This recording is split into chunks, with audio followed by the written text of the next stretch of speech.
And welcome. Today is our Relaxing the Health, Wealth, and Happiness meeting. It's nice to have you here. I'm joined yet again by the cat. Hopefully she'll settle down. And today, our theme is, let's see if I can summarize it. So yet another strange theme.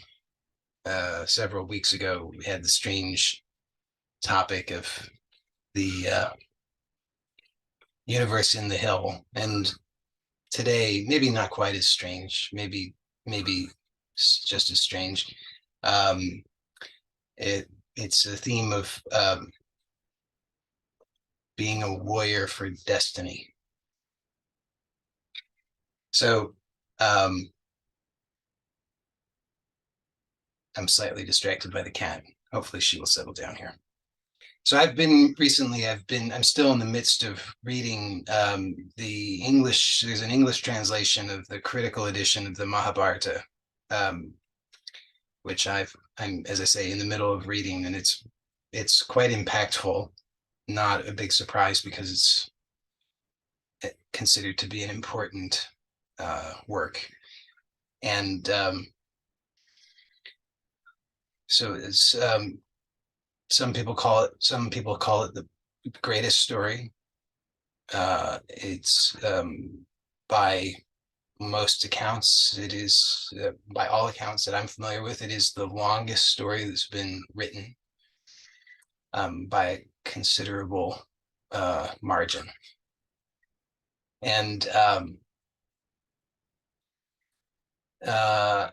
so there's many themes, I suppose you could say, in this story. And I'm not going to attempt today to cover all of them by any stretch of the imagination, but there's one particular theme that I would like to explore, which is, and this is, I should say at the beginning, I hope this is evident, and I think you know this anyway, but I'll just say it to be clear. Everything that I'm intending to share is something that I think is valuable, that is has application, that's practical in your life, that will help you to improve the quality of your experience. I lost somebody there. Somebody wasn't interested in that. Up until that point, it sounded like it was good, and then when as soon as I said it was going to have practical value, oh no, they're back. Okay, so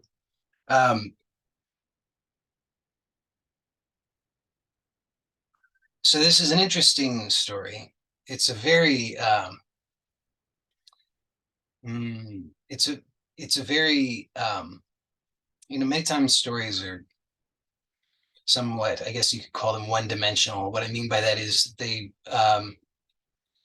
it's clear what's good and what's bad, who's good and who's bad, what's what, what's desirable, what's not desirable. The Mahabharata has a lot of it's not so black and white.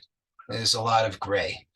This is a story that is about this lunar dynasty. So it's a family, and it's about this conflict in the family. That's one level of it. It's also, we could understand that it's also described that it's a drama that's taking place at the level of the world, that is being manifest at the world level, but it's really conflict that's happening between the Devas and the Asuras. So the Devas we could understand as being here. The Devas and the Asuras also are family. They're the descendants of these sisters, so they're all cousins. But they're these celestial beings, and we normally simplify it by saying the Devas are the gods and the Asuras are the demons, which makes it sound very black and white. The Devas are good and the Asuras are bad. And but maybe it's not quite so simple. But here we have this conflict. So multiple levels. One level we can understand is just a conflict happening at the level of this family, this lunar dynasty. And here are these cousins who are having this conflict. But also it's said that actually this is an enactment of a cosmic drama between the Devas and the Asuras, and it's being enacted on the earth through these characters. So that's another level. Well, we could also understand it that this is something that's taking place within us. So within you, within me, within each of us, this is something that's taking place. So each of these characters is representative, or we could even say is some aspect of ourselves, something within ourselves that is taking place. So all of the events that are taking place in the story are representative of events that are taking place within us. So it works on many levels. And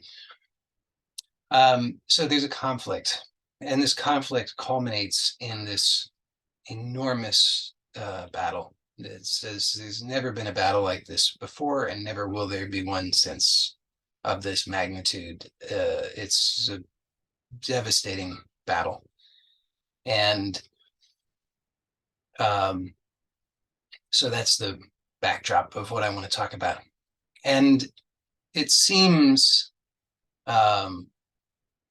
sometimes that it's pretty clear who the good guys and who the bad guys are.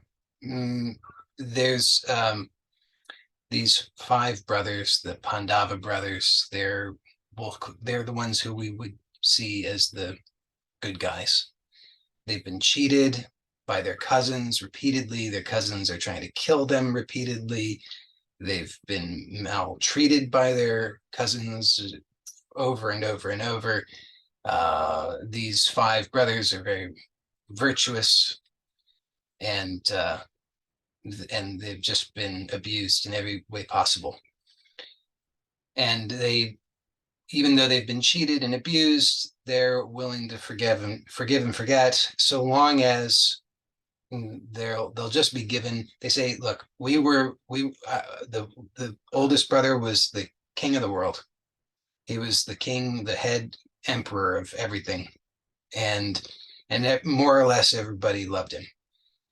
But he was cheated out of this by his cousins, and he says, that's fine. We'll forgive and forget. Just give us 5 villages that we can live in, that we can be like the mayors of these villages. Just give us that much. And no, the cousins won't give them even that much. Now these 5 brothers, they also are there's another cousin, okay, who's so very big family, and there's another branch of the family, and this important cousin in this other branch of the family is Krishna. Maybe you've heard of Krishna. So Krishna is an avatar of Vishnu, and so this means that Krishna is omniscient, omnipotent. So there's nothing that is not known to Krishna, nothing that Krishna cannot do. And Krishna is of course, he loves all of them, all of his family, but he's particularly fond of the Pandava brothers. And as the story unfolds, we maybe get sometimes it's explicitly laid out why that is the case, which maybe I'll get into today. But just for the setup here, I want you to know there's the bad cousins, there's the Pandava brothers who are the good cousins, and there's Krishna, who's the avatar cousin. And Krishna is particularly fond of the Pandava brothers, and so there's an alliance there. And he, in this battle, he says, "I'm not going to fight, but I will. Whichever one of you chooses me, I will. I will be with you. I won't fight, but I'll be with you." So the Pandava brothers choose him. So he and the others say, we don't want anybody who's not going to fight. So Krishna is allied with the Pandava brothers. And so as I say, this, it's a terrible, absolutely horrible battle takes place. And at every step along the way, and this is a very long story. Okay, so it takes place over an enormous stretch of time, and at so many points along the way, it's very tempting to say, oh, this person did the wrong thing. This person is responsible for things turning out the way that they've turned out. If only this person would have chosen differently, if they would have just done the right thing, things could have, the dangers, all of the harms that came about could have been avoided. But a theme, and remember I said I just wanted to talk about one of the themes. One of the themes that runs throughout is this theme of destiny. So at the human level,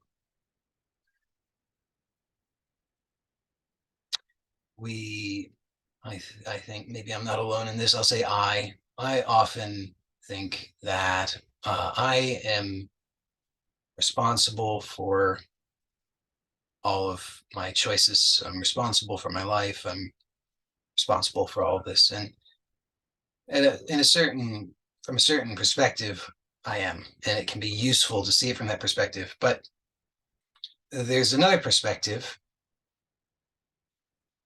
in which it can be seen that believing that I'm responsible for my choices and my actions is actually unhelpful and not true. And so that's the way I'd like to explore it today. Not to say that not that that's the only way or the only valid or useful way to see it, but it is a valid and useful way to see it. And so that's what I'd like to explore through the lens of this story. Okay, so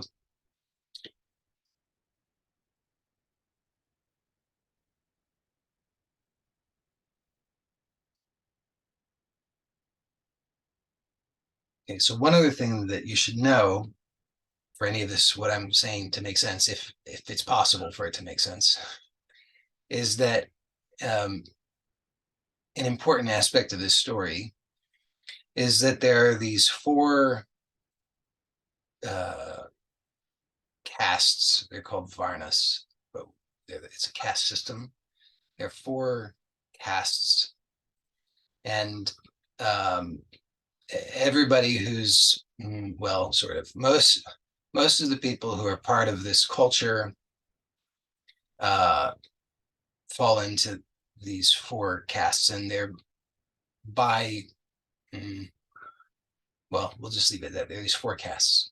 There's a lot of other nuance there, and I'll just talk about two of them, who are they're kind of the most significant in the story. So the first is the Brahmana caste. So the Brahmanas we could understand as this sort of magical, religious, mystical priest class. Okay. And so they have certain responsibilities. Their responsibilities are to study the scriptures, to teach, and to there's some other things. They're supposed to accept gifts. I think those are some of the main things that they're supposed to do. Okay. And then there's the Kshatriya class or caste. And these are more or less, they're the warriors. So they're the political arm, the political caste.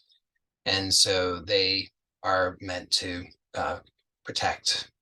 And they're supposed to give to the brahmanas. So they're meant to protect the brahmanas and give to the brahmanas, and maybe protect everybody else too.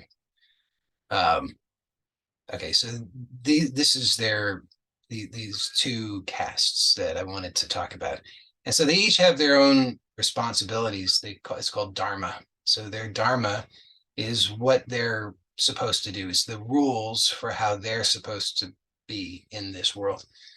So how a Brahmana is the Brahmana's Dharma is different than a Kshatriya Dharma, because the Kshatriya is the warrior, so that's their Dharma.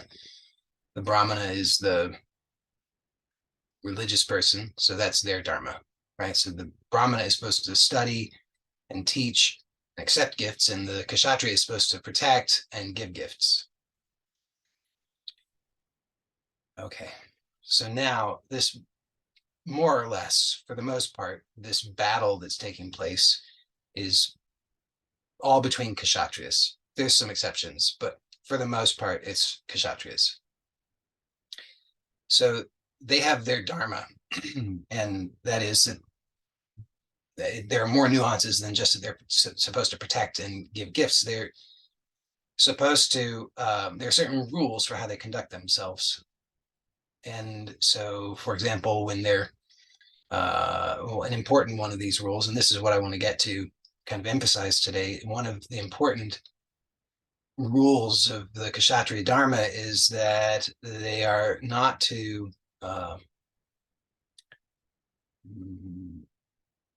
they're not to avoid conflict or run away.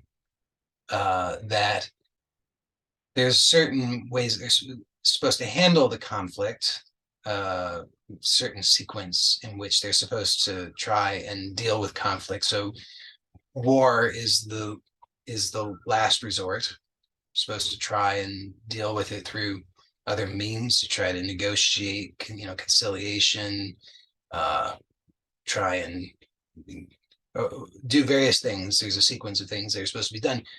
But if everything else fails, then fine, war, then we'll fight.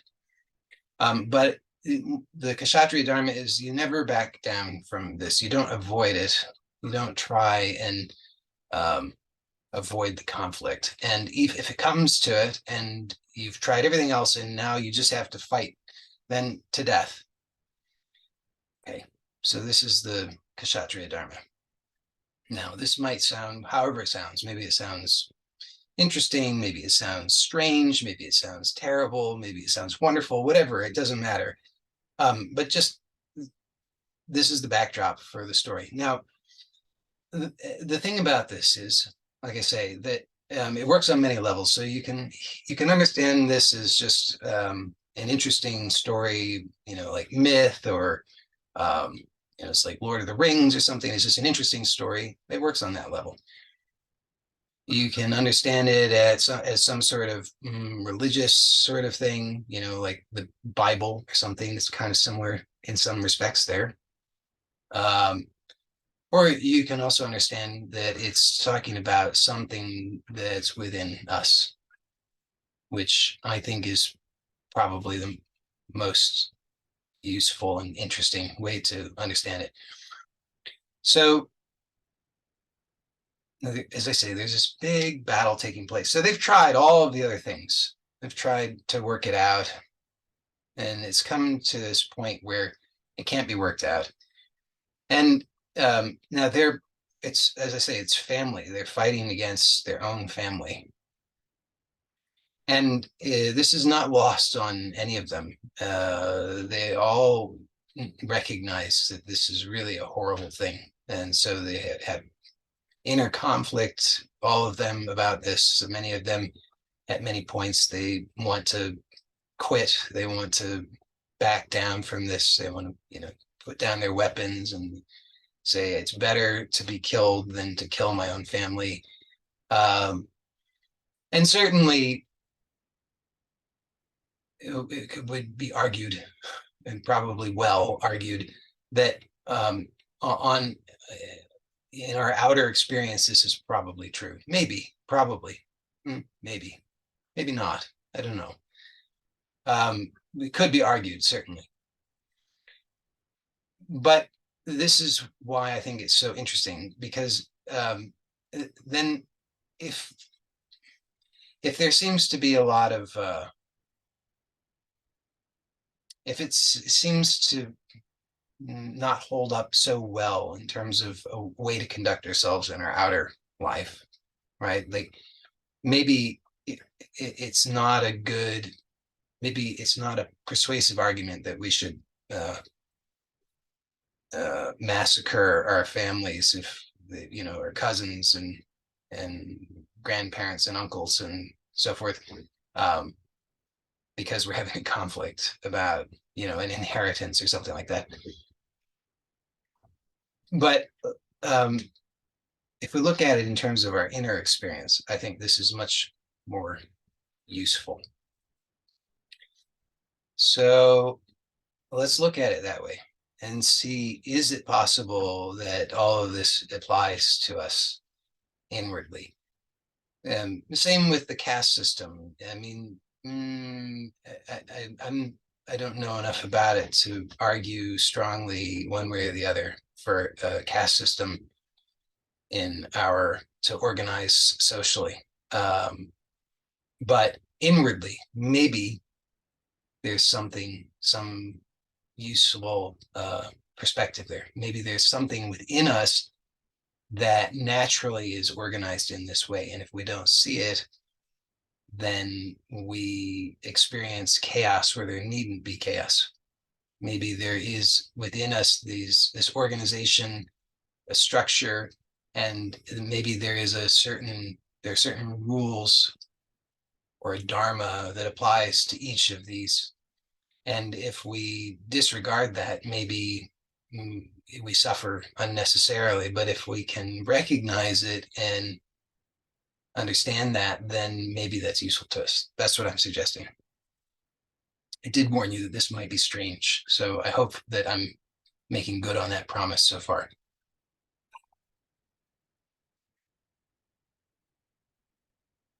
So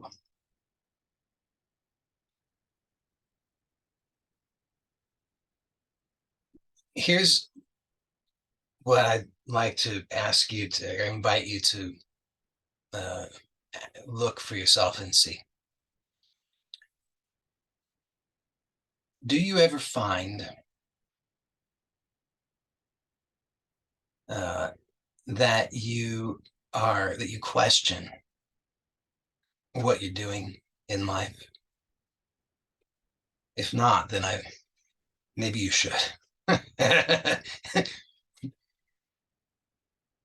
So if maybe sometimes, maybe right now, you could just pause and just notice that you go through your life and you've got certain ambitions, you make certain assumptions about what's right and what's good and what's yours and what you deserve and all this kind of thing. And in this moment right now, could you question that? Could you look really freshly at all of it and see what is the basis of all of those assumptions? Is there any actual uh,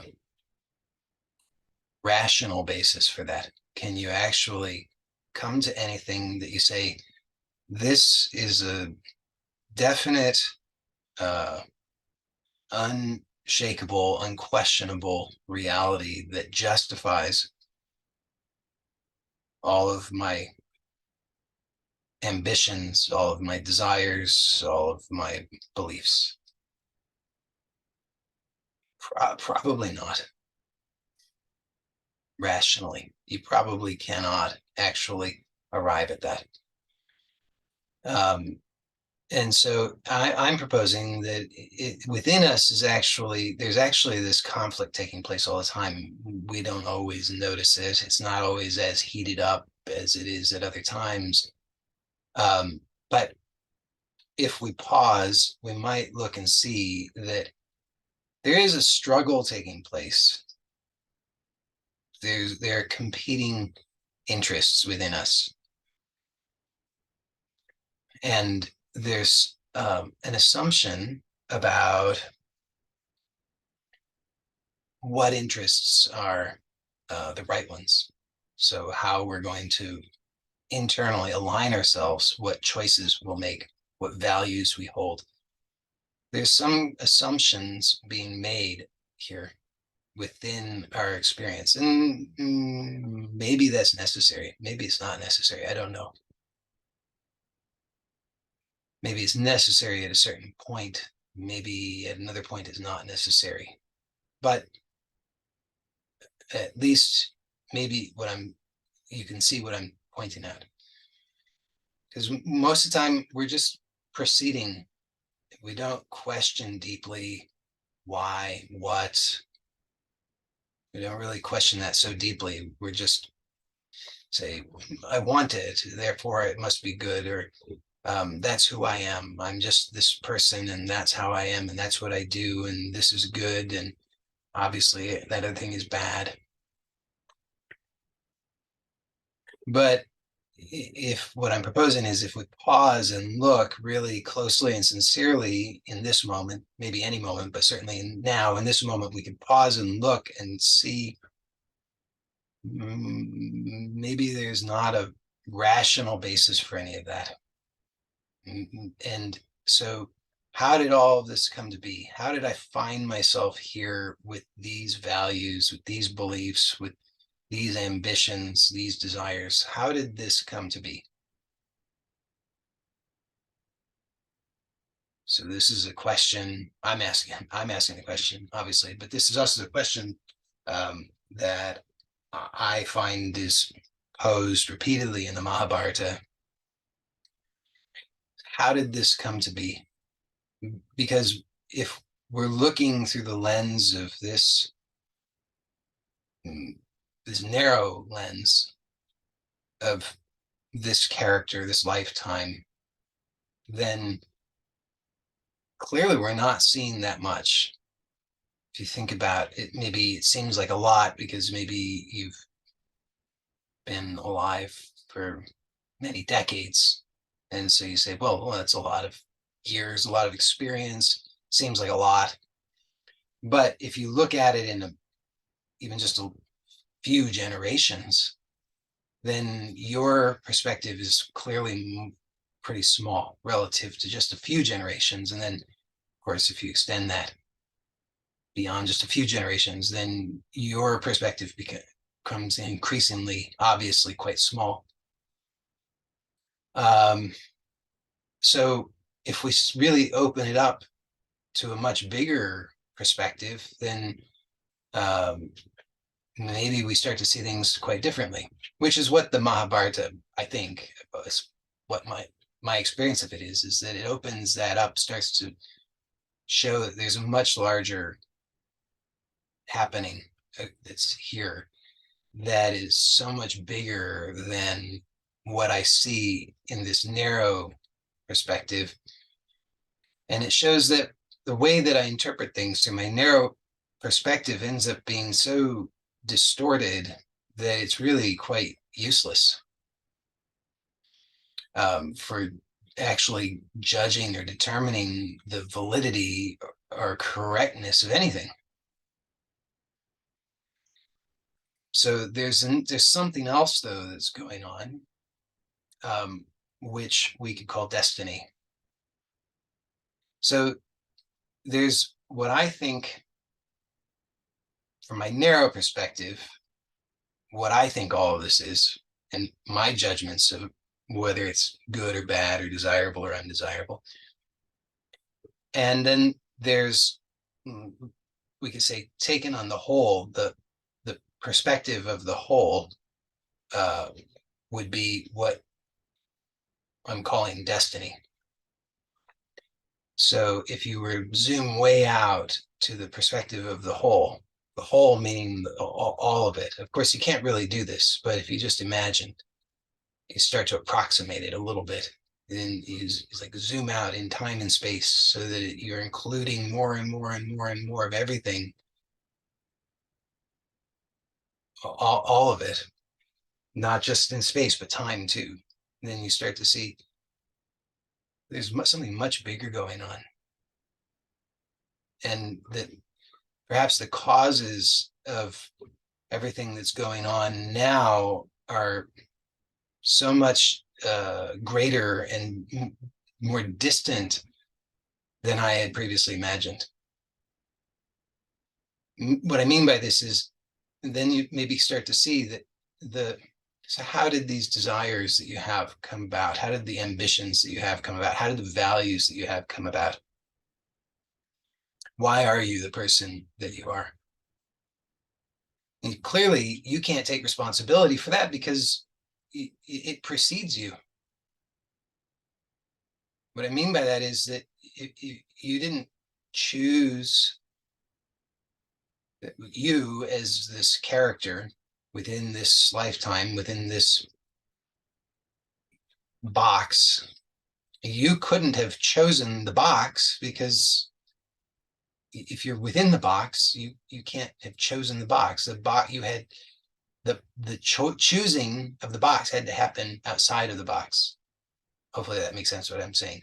The box here, what I mean by the box is the box of the personality, the parents, the culture, the all of the things that made up or have made up you as you understand yourself. Because you know yourself to be within that box, you didn't choose that box. That box is what defines you. So the choosing of that box is happening outside of the box. And outside of that box means outside of the space and time of your lifetime and your body mind. Hopefully that's clear what I mean by that, but just to be a little bit more explicit about it. So clearly, there's endless debate about what's more important, nurture or nature. But both are fairly, I think, undebatably significant contributors to who you experience and know yourself to be. If you had been born to different parents, you would be a different person, right? If you had different childhood experiences, you would be a different person. If you had been born at a different time, you would be a different person. So both nurture and nature are very significant factors that make up the box, what I'm calling the box, that which defines you. And if you alter either one of those, then you get a very significant alteration in you as you understand yourself to be, as you know yourself. So all of your desires, ambitions, beliefs, views, all of these things are actually products, I'm arguing, are products of the box. You, as you understand yourself, are within the box, defined by the box. Just imagine for a moment, if you don't have any beliefs, you don't have any values, you don't have any um, ambitions, then who are you?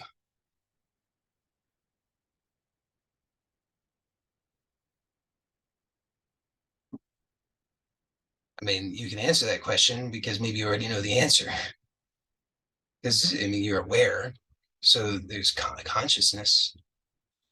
But most of the time, most of us are identified as all of the box, the content of the box, what defines the box, the values, the beliefs, the desires, ambitions, and so forth. So the overwhelming majority of what we identify ourselves with and as is the box, but we can't choose that, or we certainly didn't choose that, because that all of that came as we inherited that. We inherited ourselves. So what defines that box? Because that box didn't just come from nowhere, right? I mean, the box exists in a larger context. So all of those things that we've inherited, that box that we inherited, that came from something else. What I mean by that is, in case it's not obvious, so your parents they pre-existed you, if that's a valid way of phrasing that. So, but and with maybe, hopefully, I've already established, and you accept that your parents have had a significant influence on you, shaping you as you know yourself to be, as you experience yourself. So a significant part of you is defined by your parents, which is outside of the box. And clearly, then the same applies to them, right? So their box was defined by something outside of their box, which includes their parents. But it's not just the parents, right? It's the teachers, it's the neighbors, it's the cousins, it's the weather, it's the country, the language, all of that. You know, it's TV shows, the stories, everything, all of that defines the box. And all of that is coming from outside of the box. But each of those things, in turn, is shaped by or created by, they are their own boxes, and they were shaped by and created by something larger or greater or beyond or before them. Okay, so as usual, a lot of words to say a pretty simple idea, but everything is connected. And so who I think I am, who I understand myself to be, and who I generally identify as and perceive myself as being, in fact, is not even me. It's all something that came from something else. Okay, so back to the Mahabharata. So these characters are doing all of these things. And all along the way, they have these moments where they're sort of woken up, you know, there's a shock that happens and they question everything. Like I was suggesting maybe we could do. There's something happens and then they say, wait a second, what am I doing? This is crazy. Why am I behaving this way? Why am I here in this, doing these things? This doesn't even have to be in the battle. I mean, it happens in the battle to be certain, but it happens at other points too. It's just these moments of waking up and realizing, wait a second, this is crazy. What am I doing? Why am I believing these things? Why am I behaving in this way? Why have I chosen these things? Is this really true? Is this really what I want? So much of what we think we are, we're asleep most of the time. Okay, so we're just acting out. This is all what's called karma. I've talked about this before. So everything that I've just described is karma, right? So everything that happens, everything that we can say anything about, all of that is an event. They're all events. They're all happenings. They're all occurrences. And all of those occurrences have causes, which themselves were occurrences. And they also, in turn, have causes, which were also occurrences ad infinitum. So everything is just one giant web of cause and effect, and every effect is itself another cause for another effect, etc. But in any one moment, if we narrow things down enough, then we have what I'm calling a box, right? So if you've got this infinite web of everything, and it's all just sort of bouncing around, things just knocking into other things, causing other things to move, which cause other things to move, etc., then that's what you've got, is just this infinite web of happening. And there's not much you can say about that. But if we zoom in on it, then in order to say anything about, well, we want to say something about it, so then we say, okay, this is a thing. It's no longer just an infinite web of occurrence. Now this is a specific thing. This is me. This is my life. This is today. This is, you know, this jar. This is the feeling that I'm having now. This is this thought that I'm having now. And or this is the mood that I'm in. And then within that narrow box, that narrow lens, that narrow construct, we put a label on it. We say, like I've said, we label it as, this is me, this is my experience, this is today, this is my life, this is whatever. Well, it's a, it's rather false, isn't it? Because everything that I'm defining doesn't exist in isolation. It exists as part of and intimately one with this infinite web of occurrence. But most of the time, we're asleep to that. Most of the time, we're just going along thinking, I am me, and this is my day, and this is my life, and this is my jar, and this is my thing, and this is my everything, and yada, yada, yada. And I'm doing these things, and I have reasons for them. It's because I like this thing, and I don't like that other thing. And it's because I'm justified, because I have right on my side, and I know what is good. And it's only usually in these moments where we're kind of shocked awake and we start to question. We say, wait a second, what? Why am I believing that? Does that even make any sense? You can feel so justified, for example, in thinking, well, that person clearly did the wrong thing. You think about it, there's got to be something in your life that you can reflect back on and you can say that the other person did the wrong thing. You must be able to look back and say at least one person you are sure did the wrong thing. But if you look really carefully, and this is somewhat dangerous to do because it really pulls apart everything.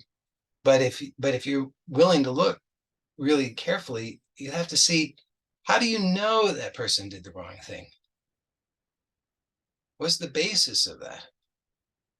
You can't actually find anything that is a fundamental basis that can tell you for sure that that what that other person did was wrong,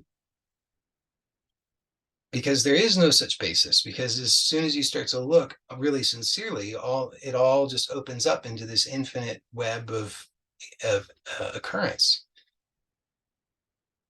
That person did what they did, and that was and that was it. That's all you can say about it. They did what they did, if you can even say that much.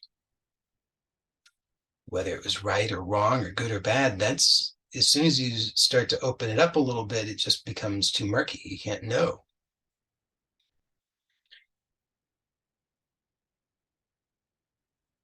So these characters in this story, the Mahabharata, they find themselves in some very intense experiences. And particularly, and maybe this is mostly just because this is a 10-volume set. I think it's about 5,900 pages. And 3 volumes of the 10 are about this battle. It's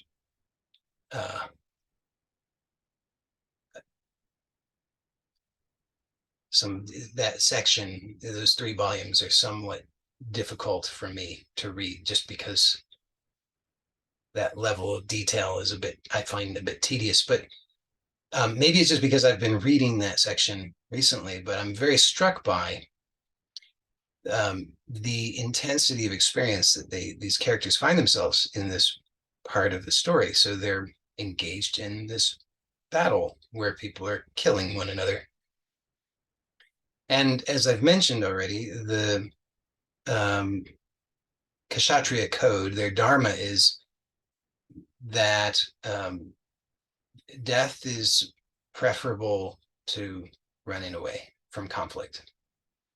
So if it comes down to it, if you've tried everything else and you land yourself in a situation where you're fighting, then death is preferable to running away from that conflict. So here these people are finding themselves in exactly that situation. And this is why, okay, the theme is being a warrior for destiny. Maybe seems like a strange theme, Hopefully, it seems like a strange theme.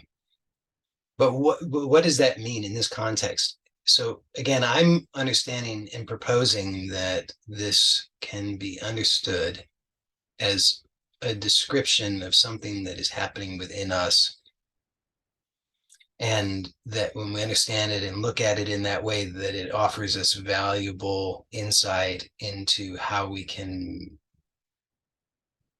live more successfully. And so um, there, I'm proposing that a way to see this that's useful is that there is within us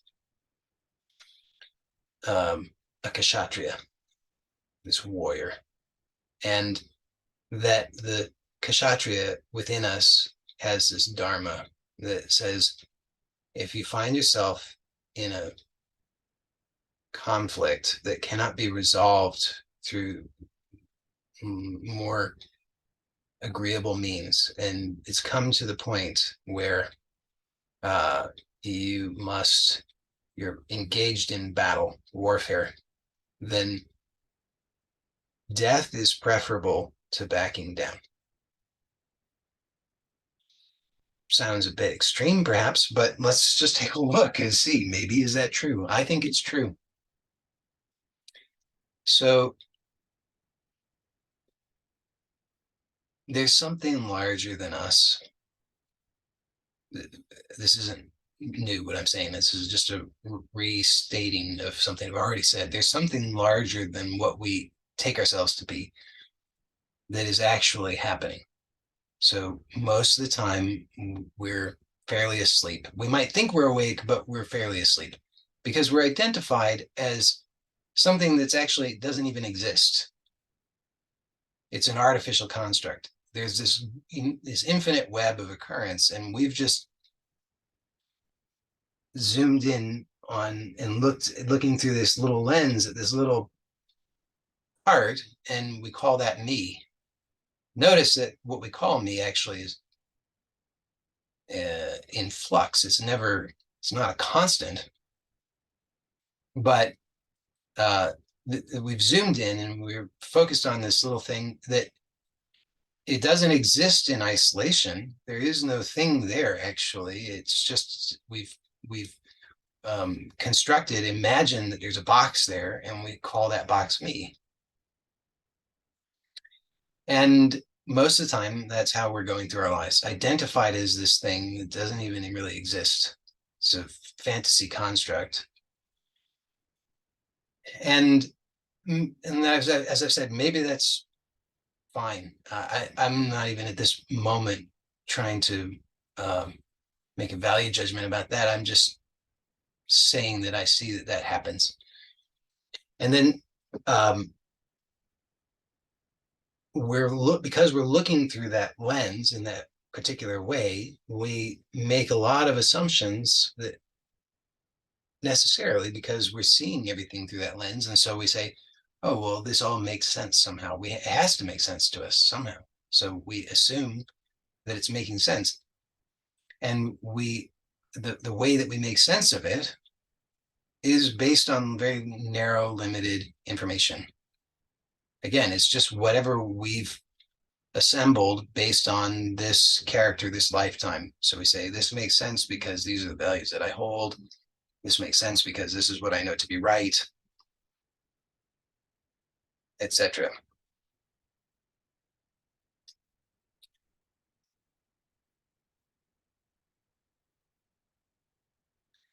Just pause there for a second, and I'm say, throw another wrench into the works. So remember, I said that Krishna is this cousin. He happens to be an avatar, omnipotent, omniscient, and he's sided with the Pandavas. And so there are things that happen where Krishna is Krishna does not follow the same Dharma. Uh, he doesn't feel, he's not beholden to the same Dharma as the other kshatriyas. Now, by and large, he plays along as though he does. He mostly appears to follow the same Dharma, but there are some moments when he definitely does not. And and this is challenging for some of the other characters to say, wait a second, Krishna, you just you're not following the Dharma. And isn't that problematic? No, it's not, because he says, um, I, I'm, I'm paraphrasing here, my own way of describing it, but he's the infinite context. So the the the Dharma applies only to a thing, to a narrow context. And if we are understanding ourselves to be the infinite context, then what rules apply there? So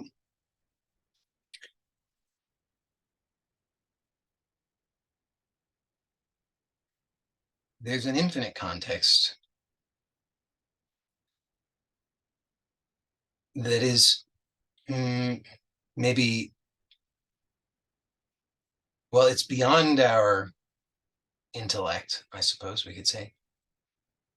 So that intellect, which is wanting to label things, identify things, package up things, and organize things and say, this is good and that's bad.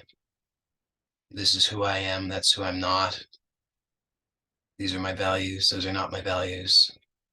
That intellect it itself exists within an infinite context, and that infinite context is beyond the intellect. It's beyond all of it. So the intellect can't grasp that infinite context. So every time it tries, it tries to put some rules on it. It tries to box it in. It says, well, the infinite context is, is unconditional love. The infinite context is supreme peace, etc. So it wants to put some labels on it. And as far as it goes, maybe that's true, but the problem is the intellect already has defined those things as being something other, something and not something else, right? So if I say unconditional love, then I already have some idea that there's something that's not unconditional love.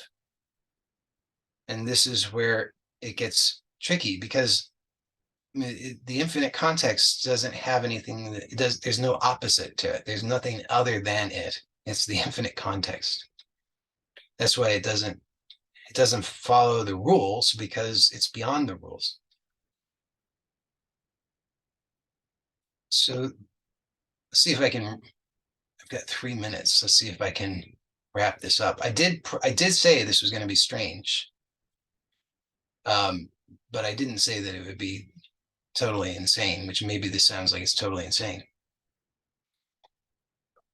But let's see if I can make sense of this. They're dropping like flies now. Nobody can handle it.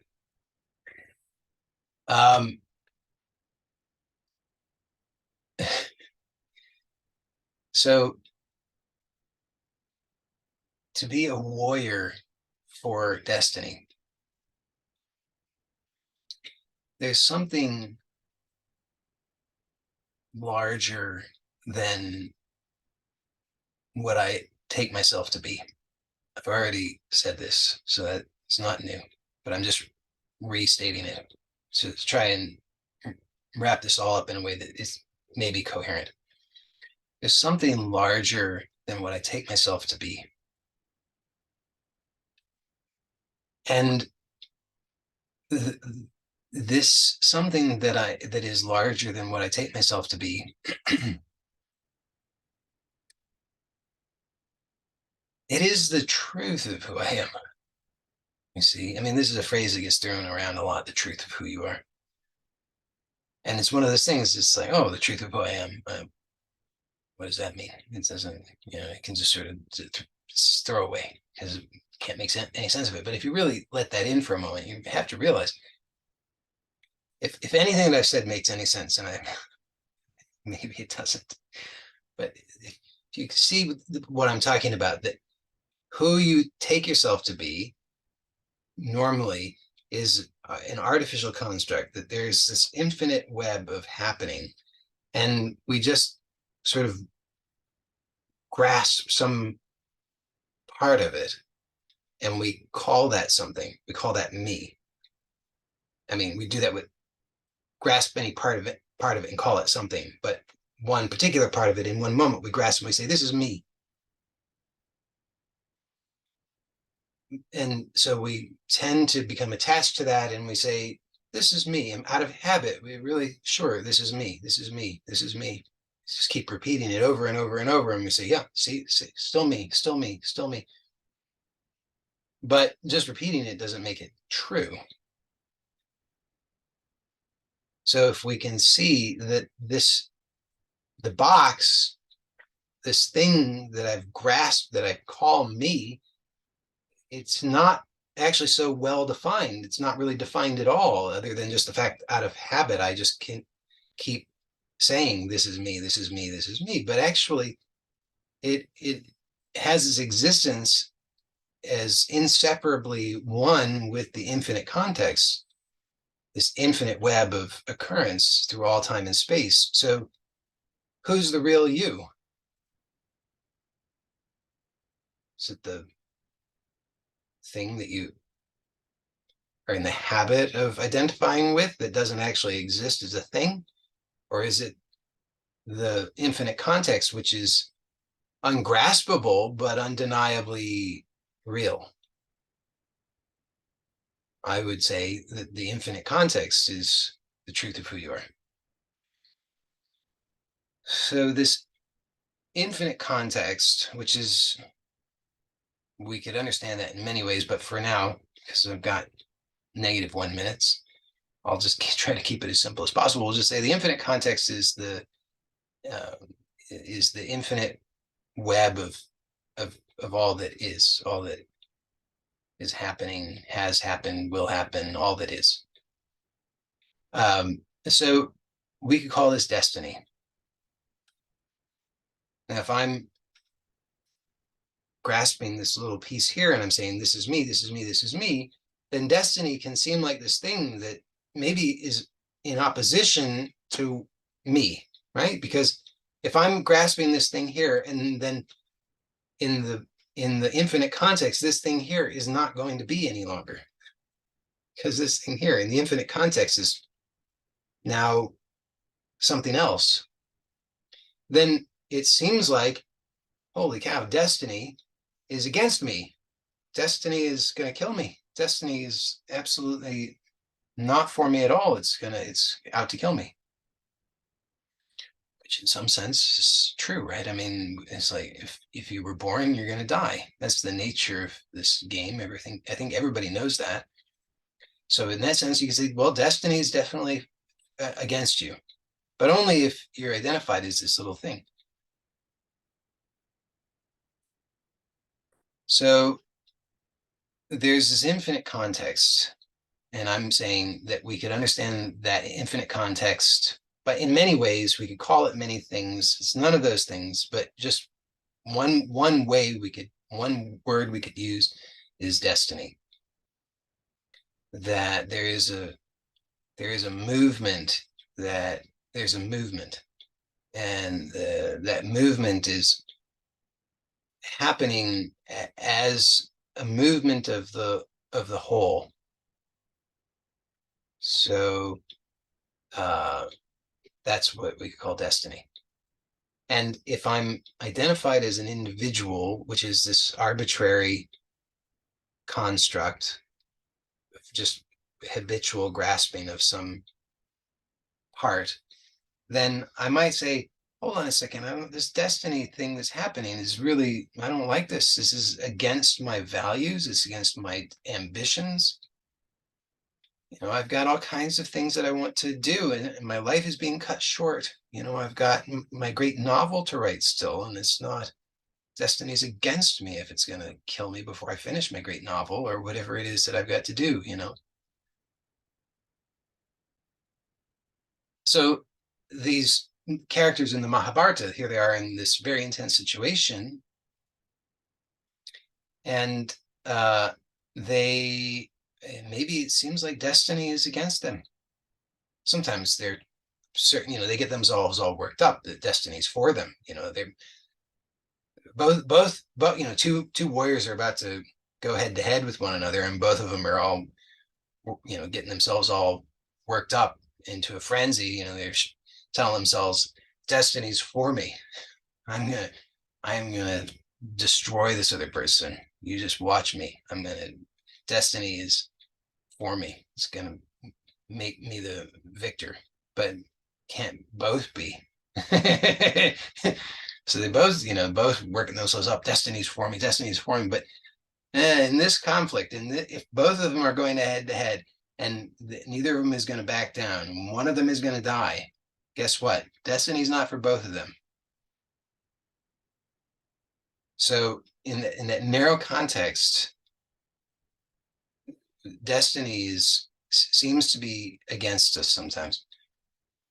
But to be a warrior for destiny, and no, this is all strange, but if there's again, I'm proposing that maybe there's a value in this, the Dharma of the Kshatriya, that we could look at and see within ourselves that maybe we could choose to be that warrior for destiny, to say, and here's what I mean, that in my life, this is happening. Okay, so destiny is happening. And I have there's a temptation, a habit of zoning out, running away, going to sleep, avoiding, pretending, daydreaming, etc. Instead of following the Kshatriya Dharma, which is here, there's a conflict happening, and I'm not going to back down from it. I'm not going to run away from it. I'm not going to avoid this. I'm going to stay with it. And if it comes to it, and there's actually a battle, if it comes to a physical confrontation, I mean, within myself, not fisticuffs with another person, but if it comes to it and it's like this kind of intensity in this, then death will be preferable to running away. So what does that mean? It means to say, I will remain here awake to destiny, not running away from it, not getting identified and caught up in my habitual identifications with particular beliefs or values. Because let's say that there's something about myself, some way that I've identified myself, that I say, this is who I am. I'm this sort of person. These are my values. And then I'm experiencing in my life a conflict that shows me or causes me to question whether that's true. So I believe that I'm this sort of person, but I'm having experiences that show me maybe that's not true. So a lot of the time we'll have various ways of trying to deal with that, various strategies. Like you find out for yourself what your strategies are, but various strategies for dealing with that. But what we probably don't do is we probably don't stay with the conflict all the way through. To really honestly stay all the way to not give up, to not run away, to not zone out, to not daydream, but to stay completely with the conflict. And if whatever results from it, here's the thing about it, whatever results from it, there's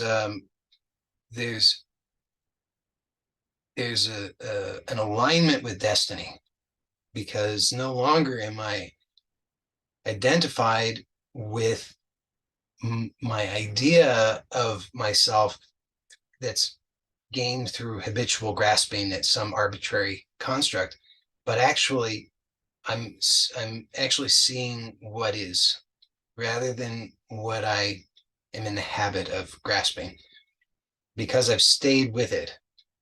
So maybe what I think I am dies. That's one possible outcome if I stay with the conflict. Okay, but if what I think I am dies, that's okay, because what has died was a habit of grasping at some arbitrary construct. And when that's no longer grasped at, then there's naturally an alignment with what is, rather than what I'm in the habit of grasping at. Or possibly I stay with it and it turns out that I'm victorious. Well, then it just means that there's clarity that what I've been grasping at is already aligned with destiny, as it were. So maybe that seems coherent at this point. I hope seems somewhat coherent. I had an idea that maybe it would be more, it would come across as more brilliant. But I'll stay with that inner conflict. And if it comes to it and there's death to my brilliance, then so be it. It probably wasn't there to begin with. So that's it. I'm happy to stay on for Q&A for those who are here live, and I'm going to end this recording now.